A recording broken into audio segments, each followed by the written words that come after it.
Hello everybody, welcome back to TNT. My name is Hobbs, this is Valorum Reply, and we are going to be talking today about business intelligence best practices, specifically about when it is you should focus on forming hypotheses and when you should let the computer do the work for you.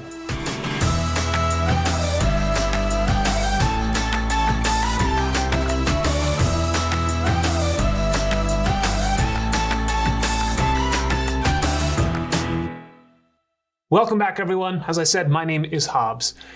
In a prior video, I talked about the importance of moving away from hunches, which we consider mostly untestable, and instead thinking in terms of hypotheses, a thing which can be tested and found true, false, or somewhere in the middle. And I'd like to advance that idea a little further forward.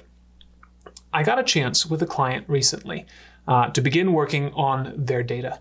And when they brought me in, my typical approach to a client is to say, look, you're the expert in your business, in your data. You know what things you want to test and don't test. I'm here to help you find the answers to your questions. And they had an interesting response this time. They said, look, we don't actually know what questions we should be asking, so why don't you find interesting things and come and tell us about them? It was a really interesting challenge, and I enjoyed it quite a bit because it required me to shift my mindset. Instead of thinking of a list of finite hypotheses, I was required to step out and say, okay, what if we just took the data and looked for every conceivable correlation and then saw what came to the surface out of those results? So I began experimenting with machine learning and what you can do through that engine, or rather that concept. So the way I did in particular, I spend a lot of my time in Power BI and the Power Platform. Power BI has some analytical tools where you can ask it to explain a result, or you can put in a metric of some kind, profitability or efficiency or whatever number you're looking to increase, drop in all of the conceivable variables that might impact this and say, tell me what pops out on the other side, right? And it will take your data model, all of the relationships involved in it, and it will begin looking for statistically significant correlations between A and B through Z, right? And it was a fascinating process for me because I got to go back to the client and say, all right, I'm going to present you with 40 things that I think are interesting results of this. Probably 20 of these things are going to be meaningless, right? As cost goes down and revenue goes up, profit goes up. Well, of course, those two things are correlated, right?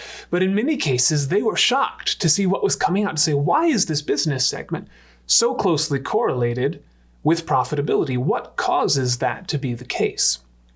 And it required me as an analyst to grow and to expand and to be willing to step out of a comfort zone that I had been used to, of form a hypothesis, test the hypothesis, to say, let's not rely on my brain power.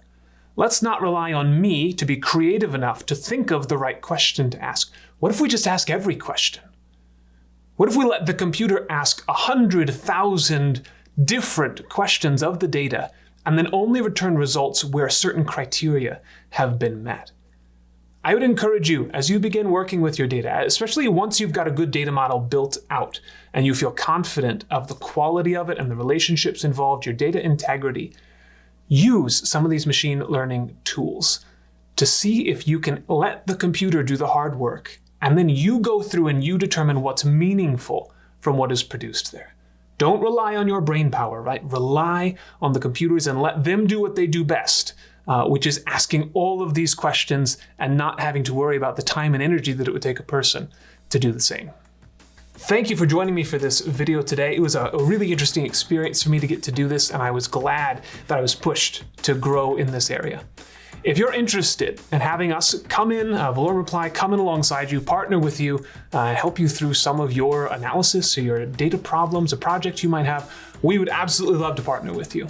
Otherwise, follow us on social media, leave comments on these videos, find me on LinkedIn, and we would be happy to connect. I'll see you next time.